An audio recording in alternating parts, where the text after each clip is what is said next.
기도하시겠습니다. 참 좋으신 하나님 감사합니다. 이 시간에도 저희들 이렇게 주님 앞에 모여 예배드릴 수 있도록 은혜 주심을 감사합니다. 하나님, 이 시간 우리가 예배 가운데 나아갈 때 우리의 모든 생각과 우리의 모든 소망들, 우리의 모든 기대들을 다 내려놓사오니 오직 하나님의 생각으로, 하나님의 기대와 하나님이 주시는 소망으로만 가득 채워 주시옵소서. 이 시간 성령 하나님 충만하게 역사하여 주시사 악한 영들 떠나가게 하시고 오직 하나님 홀로 영광 받으시는 귀한 예배가 되도록 축복하여 주시옵소서. 예수님의 이름으로 간절히 기도합니다. 아멘. 우리 시간 찬양 드리겠습니다.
오늘 하나님의 말씀은 마태복음 5장 5절입니다.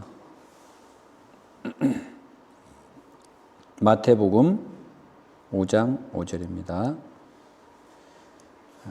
제가 봉독해 드리겠습니다. 온유한 자는 복이 있나니 그들이 땅을 기업으로 받을 것이며. 아멘. 오늘은 팔복의 세 번째 복, 온유한 자의 복에 대하여 우리가 은혜를 나누고자 합니다. 여러분이 온유하면은 어떤 이미지가 첫 번째로 떠오르시는지요? 저는 온유하면은 이 부드럽고 일단 부드럽고 온순하고 그런 이미지가 떠오릅니다. 이 온유, 이 미크니스 참 어감도 좋아요. 그리고 또 느낌도 상당히 좋습니다. 그래서 우리 크리스찬들이 이 자녀를 출산하고 자녀 이름을 지을 때 온유라는 이름도 많이 짓더라고요. 그래서 제 주변에도 자녀들의 이름이 온유라는 그런 우리 자녀들이 많이 있습니다. 근데 하나님께서는 이 온유한 자의 이 온유라는 명칭을 여기 팔복 중에서 세 번째로 택하셨는데 그게 어떤 방금 이렇게 어감이 좋아서 표현할 때 부드러운 어감이라서 이렇게 택하셨을까? 한번 저는 궁금하게 생각을 해본 적이 있습니다. 여러분 여기서 우리는 이 팔복의 논리적인 구조를 좀 살펴볼 필요가 있습니다. 우리가 팔복의 구조를 보면 첫 번째 복은 그 다음 복으로 이어지는 것을 볼 수가 있습니다. 즉 앞에서 말한 복의 논리적인 연결이라고 할 수가 있습니다. 그래서 오늘 우리가 살펴볼 세 번째 복, 이 온유한 자의 복은 첫 번째 복과 두 번째 복의 결과라고 말씀드릴 수가 있습니다. 첫 번째 복, 우리가 심령이 가난한 자, 심령이 가난한 자가 이제 천국 백성이 먼저 된 다음에, 그다음에 제가 지난번 설교했다시피 그 다음에 우리가 마지막 팔복도 천국으로 들어가기 전에 성화의 길을 걷는다고 했는데 심령이 가난하여 천국 백성 된 자는 자기의 죄를 날마다 애통해하며 그것을 자복하는 자입니다. 심령이 가난한 자가 천국 백성이 되고 애통할 수밖에 없고 그 심령이 가난한 자가 애통하면 그 다음에는 온유한 자가 된다라는 것이에요. 성화의 길을 걸어가면서 자기 죄에 대하여 애통해야 하는 자는 반드시 온유한 자의 길을 걷게 된다는 말씀입니다. 뿐만 아니라 이렇게 팔복이 끝나고 이어지는 산상설교의 말씀에서도 팔복이 바로 기초라는 거예요. 팔복이 끝나고 13절에 보면은 너희는 이 세상의 빛과 소금의 역할을 해야 된다라고 말씀하고 계시는 예수님이 그것 또한 이 팔복을 다 누리는 자에게 이 세상의 빛과 소금의 역할이 가능하다라는 이야기입니다. 팔복을 누리는 사람만이 하나님께서 사명을 주신다는 말씀입니다. 그렇다면 우리가 이제 구원받은 천국 백성으로서 성화의 길을 걸어가면서 누려야 하는 그 열매인 온유라는 것은 과연 무엇일까? 보통 우리는 온유라고 하면은 제가 아까 말씀드렸다시피 부드럽고 또는 좀 유약한 사람으로까지 생각할 때가 많이 있습니다. 그런데 여러분 그렇지 않습니다. 방금 우리가 이렇게 생각하는 선입관은 우리 인간의 관점에서 온유를 가지고 있는 선입관일 뿐입니다.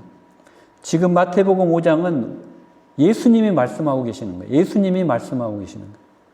그래서 이 온유의 정의를 우리 인간의 관점에서 정의를 내리는 것이 아니고 지금 이 말씀을 하고 계시는 예수님의 관점에서 이 온유가 무엇인가를 우리는 깨달아야 한다는 말씀입니다. 성경에서 온유, 이 미크니스를 뜻하는 히브리어 아나빔은 겸손하다 또는 온순하다는 뜻이 첫 번째로 있습니다. 우리가 생각하는 이미지와 맞습니다. 그러나 또 하나의 의미는 가난하다는 의미가 있고 그 다음에 고난이라는 의미를 가지고 있습니다.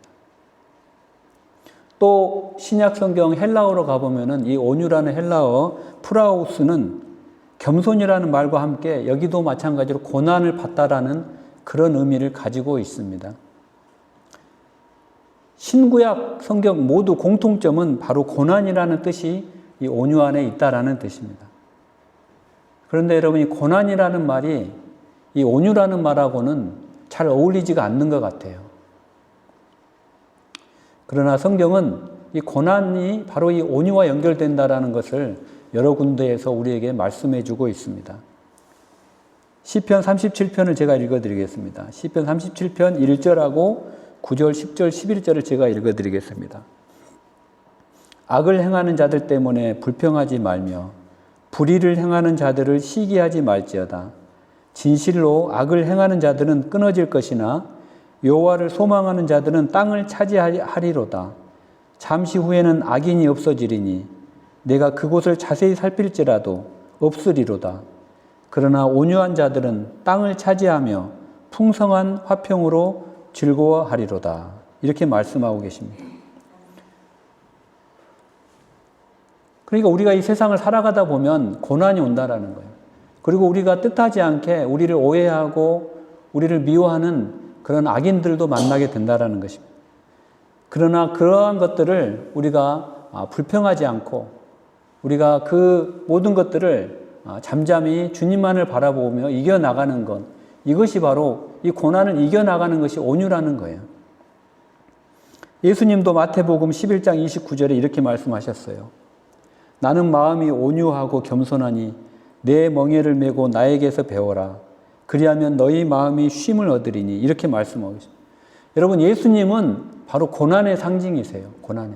우리를 구원하시기 위하여 십자가의 고난을 마다하지 아니하시고 인간의 몸으로 이 땅에 오셔서 수많은 핍박과 멸시 천대를 받으시고 십자가에 기어코 달려 돌아가심으로 말미암아 우리를 살려내신 고난의 심벌이 바로 예수님이시라는 거예요. 그러니까 예수님께서는 나에게서, 당신에게서 온유함을 배우라고 이야기한 것은 바로 예수님이 고난을 어떻게 이기셨는지를 배우라는 그런 말과 같다라는 거예요. 그래서 예수 믿는 자들은 악인의 핍박 속에서도 잠잠히 여호와를 소망하게 되는데 그게 바로 예수님이 말씀하시는 온유라는 것입니다. 구원받은 성도는 인생이라는 광야길을 걷게 되는데 이 광야길을 걸으면서 우리는 악인을 만날 수도 있고 고난을 당하게 될 수도 있다는 거예요. 시험과 환난을 통과하게 된다라는 사실입니다. 그때 보통 사람들은 좌절하고 원망하고 분노하고 심지어는 소리 지르고 싸우게 되어 있어요. 왜 그럴까요? 세상 사람들은 온유 그러면은 일단 당하고만 산다라고 생각을 합니다.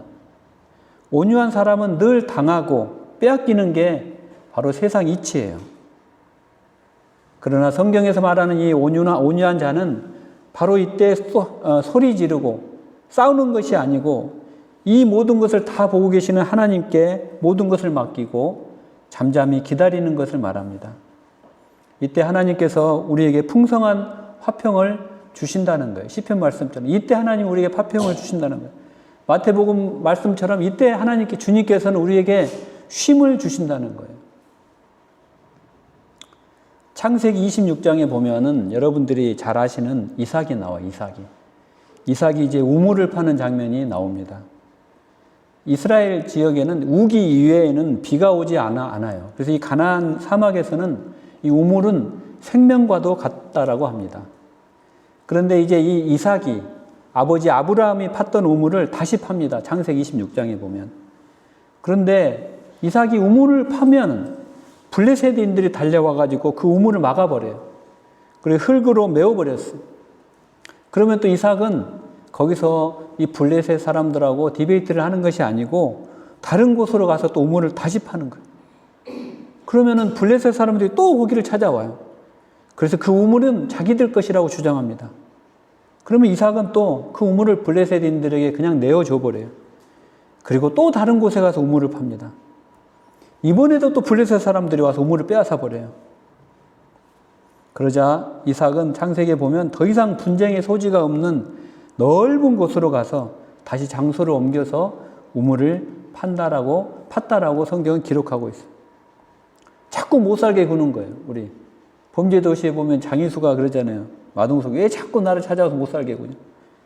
블레셋인들이 계속 못 살게 구는데 이삭은 거기에서 싸우거나 다투지 않고 논쟁하지 않고 다른 곳에 가서 계속 우물을 파는, 이게 바로 온유라는 거예요. 성경에서 말하는 온유가 바로 이거라는 거예요. 이것은 이삭이 힘이 없거나 비굴해서가 아닙니다.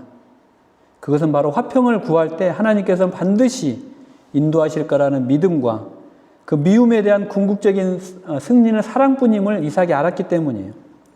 그래서 시편 37편은 이런 이삭을 온유한 자라고 이야기하고 있습니다.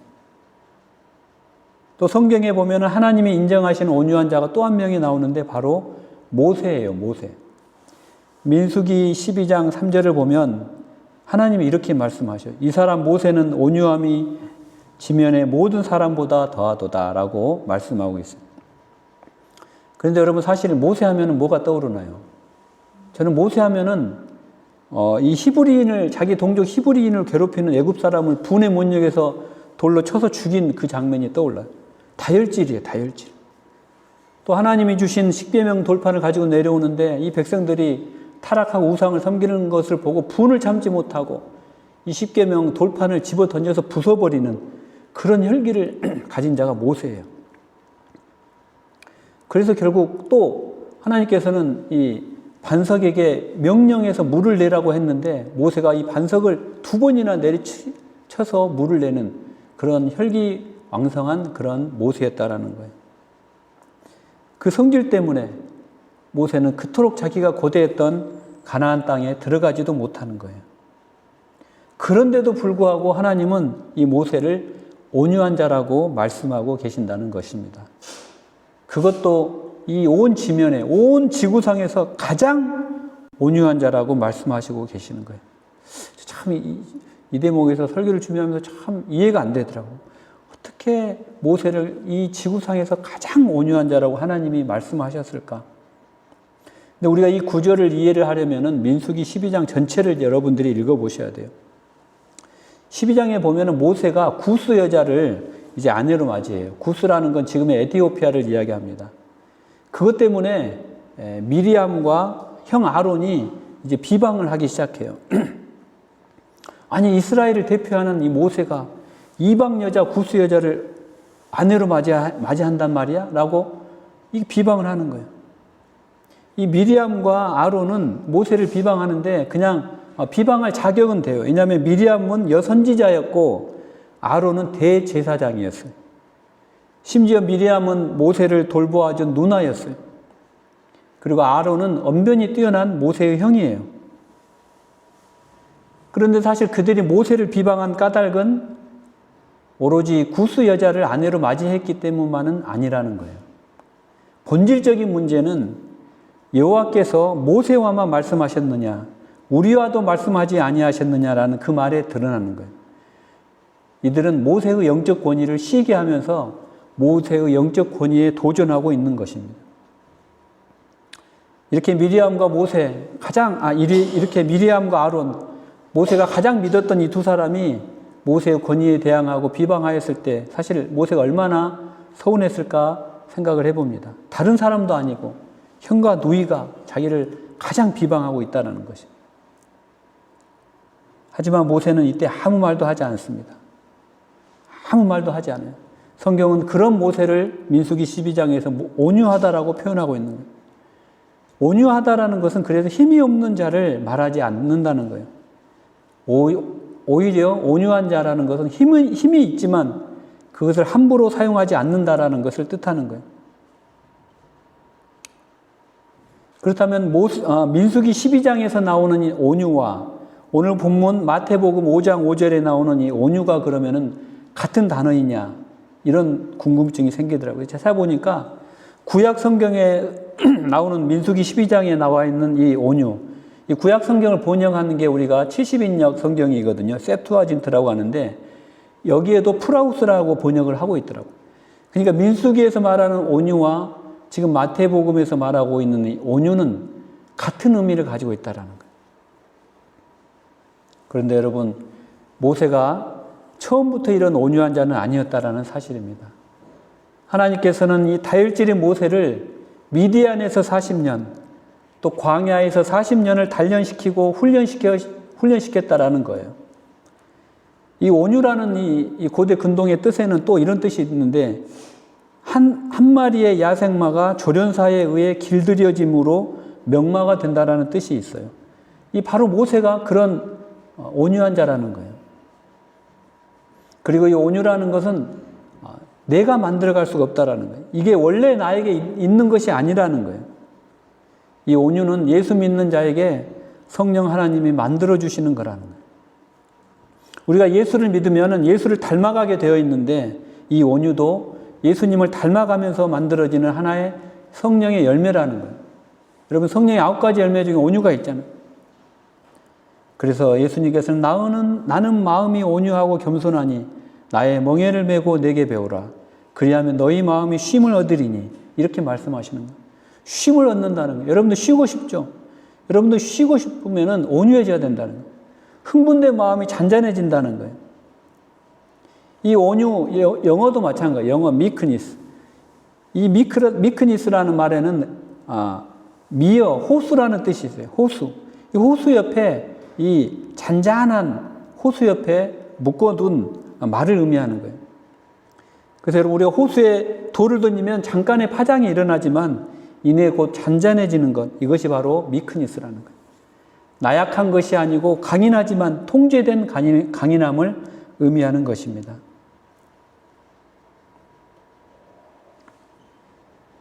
그렇다면 이렇게 온유한 자에게 주시는 하나님의 복은 과연 무엇인가? 그것은 오늘 본문 말씀처럼 땅을 기업으로 주신다는 거예요. 땅.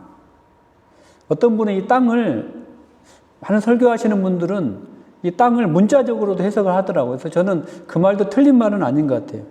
그래서 우리가 지금 이 밟고 있는 이 땅을 주님이 상급으로 주신다는 거예요. 기업으로 주신다는 거예요. 기업이라는 말은 여러분 상속이라는 말을 가지고 있어요. 상속, 물려주신다는 거예요. 그래서 어떤 분들은, 설교하시는 분들은 예수를 잘 믿으면 온유해지면은 이 땅으로 하는 비즈니스가 잘 된다고 설교하시는 분도 있더라고요. 그래서 제가 그 부분은 좀 동의를 하기 어려운데, 어쨌든 이 지구상에 있는 땅을 의미한다라고 가르치는 분들도 많이 있어요. 신학자들도 그렇게 이야기를 하는 분들이 있더라고요. 근데 저는 이렇게 생각해봐요. 예수님께서 이 좁은 이 대한민국의 땅덩어리에서 예수 믿는 사람이 얼마나 많은데 그 사람들에게 이 땅을 다 나눠주려면 얼마나 복잡하실까? 저는 그런 땅이 아닌 것 같아요. 이 성경이 말하는 땅을 기업으로 준다고 할 때 이 땅의 개념은 뭐냐? 우리가 성경에는 여러분 이 땅이라는 단어가 대단히 많이 나옵니다. 땅. 창세기 1장 27절에 보면 하나님이 자기 형상, 곧 하나님의 형상대로 사람을 창조하시되 남자와 여자를 창조하시고 하나님이 그들에게 복을 주시며 하나님이 그들에게 이르시되 생육하고 번성하여 땅에 충만하라. 땅을 정복하라. 바다의 물고기와 하늘의 새와 땅에 움직이는 모든 생물을 다스리라 하시니라.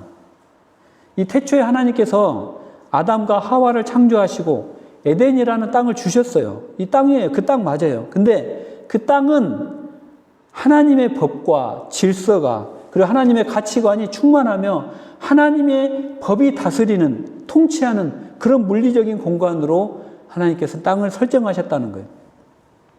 쉽게 말하면 하나님이 다스리는 땅이에요. 하나님이 다스리는 하나님의 나라, 그 땅을 말씀하고 있는 거예요. 하나님과의 풍성한 교제가 넘치는 그 공간, 그게 땅이라는 거예요. 그런데 여러분이 잘 아시다시피 그 땅에 죄가 들어옴으로 말미암아 하나님보다 더 높아지고 내가 다스리고자 하는 그 죄가 들어왔다는 거예요. 그래서 하나님이 이 복으로 주신 그 땅이 저주를 받게 됨으로 말미암아 그 땅에서 쫓겨난 거예요. 그래서 하나님이 우리에게 복으로 주신 이 땅이 다시 우리가 죽어서 돌아갈 그 땅이 돼버리고 말았다라는 사실입니다. 또 창세기 12장 1절을 보면 이 아브라함이 본토 친척 아비집을 떠나는 장면이 나와요. 하나님께서 이렇게 말씀하신, 야, 너가 아비집을 떠나 내가 너에게 보여줄 땅으로 가라. 여기서 나오는 땅도 마찬가지예요. 이 땅도 역시 끊임없이 하나님의 가치가 구현될 그런 땅이라는 거예요. 하나님의 통치가, 다스리심이 있는 그 땅으로 하나님이 가라는 거예요. 그런데 구약 시대 이 이스라엘 백성들은 이 아브라함에 제시된 이 땅을 약속의 땅으로 연상했을 거예요. 이 땅을 가나안 땅으로 아마 의미했을 거라고 그들은 생각을 했을 거예요. 왜냐하면 예수님 당시의 청중들은 로마의 식민지 상태였기 때문에 땅에 대한 약속을 아브라함에 대한 약속의 실현 그리고 약속의 회복으로 간절히 원했기 때문입니다. 특히 이스라엘 백성에게 있어서 땅을 얻음은 번영과 승리를 의미하는 것이었다고 합니다. 오늘날도 마찬가지예요. 우리가 부자 그러면은 일단 아파트, 동산, 부동산을 많이 가진 자를 뜻하는 거예요. 그러나 예수님께서 말씀하신 이 땅의 본질적인 의미는 예수 그리스도로 말미암아 하나님과의 관계가 회복된 자가 차지하게 될 하늘나라, 하나님의 나라를 의미한다는 것입니다. 이것이 근본적인 의미라는 거예요. 그래서 주님은 이 복을 누리시기를 원하고 계신다는 거예요. 그리고 이 복은 온유한 자만이 누리게 된다는 거예요. 온유한 자만이.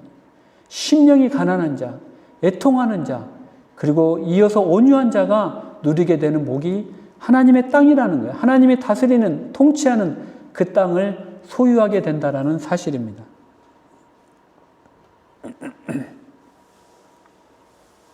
그런데 여러분, 이 세상에 있는 많은 사람들이 이 온유에 대해서 오해를 하고 있어요.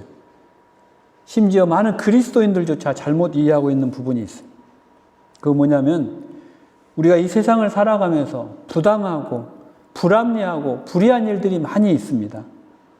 그러나 그때 그냥 내가 그냥 참고 말지, 애써 외면하고 이 참는 것을 온유라고 생각해요. 그냥 문제는 보이는데 문제 삼지 말고 넘어가자. 저희 회사에서 보면은 이 관행처럼 굳어진 이 불의한 일들이 많이 있어요. 저거 내가 크리스찬이라고 저거 문제 제기해봐야 고쳐지지도 않고 그냥 시끄럽기만 하니까 조용히 넘어가자, 참자. 이게 온유라고 생각한다는 거예요. 이거 문제 제기하면 나만 바보 돼. 그냥 조용히 넘어가고 못 본 척하고 넘어가자. 이게 온유라고 생각하는데 오늘 예수님이 말씀하신 온유는 이게 아니라는 거예요. 물론 이 세상에는 내가 참음으로 말미암아 해결될 수 있는 문제들이 많이 있습니다. 그러나 예수님이 말씀하시는 오늘의 온유는 그게 아니라는 거예요. 온유는 타협하고 넘어가는 게 온유가 아니라는 거예요. 온유함은 약함이 아니라는 거예요. 온유는 오히려 주님이 우리에게 주시는 강함이라는 거예요. 강함, 힘이라는 거예요. 복 있는 자의 힘. 그러나 하나님의 통제 아래 사용되어지는 그 힘. 히브리어는 겸손이라고 제가 말씀드려요. 자기를 낮추는 힘. 결국은 나를 빼내는 힘. 결국 온유한 자는 자기를 낮추고 내 자아를 빼내어 그 공간을 하나님의 힘으로 가득 채우는 사람을 온유한 자라고 말씀하고 있다는 사실이에요. 그런 의미에서 온유함은 저는 계속된 힘 빼기라고 정의하고 싶어요. 내가 힘을 빼지 않고 내 혈기가 시퍼렇게 살아있고 나의 힘으로, 나의 혈기로 이 땅을 기업으로 받을 수가 없다라는 거예요. 내가 힘을 빼고 그곳에 하나님의 힘이 들어와야 된다라는 것입니다. 팔복을 여러분 가만히 보세요. 다 하나같이 이 세상 사람들이 볼 때는 말이 안 되는 복이에요. 가난해져야 복이지, 굶주려야 복이지, 울어야 복이지. 이거 다 바보 같은 복이라는 거예요. 다 바보 같은 복이에요. 어떻게 이해를 하겠어요? 세상 이게 복이라고 하면은 가난해져야 복이다, 굶주려야 복이다, 많이 울어야 복이다. 다 바보 같은 복이라는 거예요. 온유의 복도 마찬가지예요. 바보 같은 복이에요. 우리가 하나님의 말씀대로 살려고 할 때 오는 고난, 이 고난을 참는 게, 이 온유하는 게 복이라는 거예요. 말씀에 순종하면서 살고자 할 때 만나는 이 악인을 바라보며 주님께 그저 잠잠히 기도하는 게 온유함의 복이라는 거예요. 그때 복을 주신다는 거예요. 여러분 참 바보 같은 복 아닌가요? 그런데 여러분 우리는 하나님 앞에서 바보가 되어야 된다는 거예요. 하나님 앞에서 바보가 되어야 된다. 사도 바울이 그렇게 이야기를 했어요. 사도 바울이. 제가 찾아봐서 고린도전서 3장 1절에 보면 하나님 앞에서 우리가 바보가 되어야 된다는. 물론 바보 이렇게 바보라는 표현은 안 썼지만 어리석은 자가 되어야 된다고 되어 있더라고요. 고린도전서 3장 1절에 그렇게 되어 있어요. 제가 한번 읽어드리겠습니다. 찾아서 고린도전서 3장 1절을 제가 한번 읽어드리겠습니다.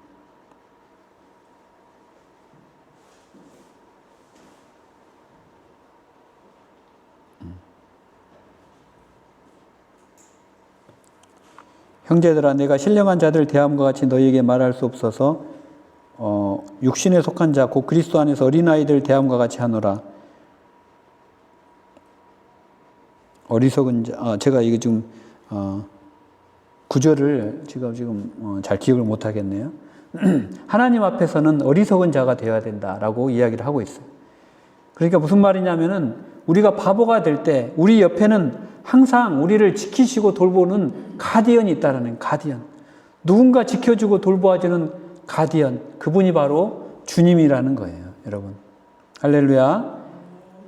여러분 이 시간 바라옵고 원하옵기는 여러분들의 인생에서 그리고 저의 인생에서 우리가 힘을 빼고 온유함의 복을 받고 하나님이 다스리시고 그분이 통치하는 그 땅을 기업으로 받는 여러분들이 되시기를 기도합니다. 그 땅을 하나님이 상속을 우리에게 기업으로 상속으로 주신다는 거예요. 여러분이 그 땅을 상속으로 받을 때 여러분들이 그 땅에서 쉼을 얻는다는 거예요. 쉼을 얻는다는 거예요. 그 땅으로 말미암아 여러분들이 주님과 교제 가운데 있고 화평함으로 하나님을 만날 수 있는 귀한 복을 누릴 수 있게 된다는 거예요. 할렐루야. 이제 우리가 찬양하면서 기도할 때 기도하겠습니다. 찬양하면서 기도할 때 특별히 하나님 내 안에 내가 죽게 도와주시고 예수로 살게 도와주시옵소서. 나의 삶을 하나님이 통치하시고 하나님이 다스리셔서 하나님의 나라 그 땅을 기업으로 받게 도와주시옵소서. 예수님의 온유를 본받게 하여 주시고 고난이 올 때 가난이 올 때 잠잠히 주만 바라보게 도와주시옵소서. 우리 주만 바라볼지라 찬양 드리고 기도하며 나갑시다.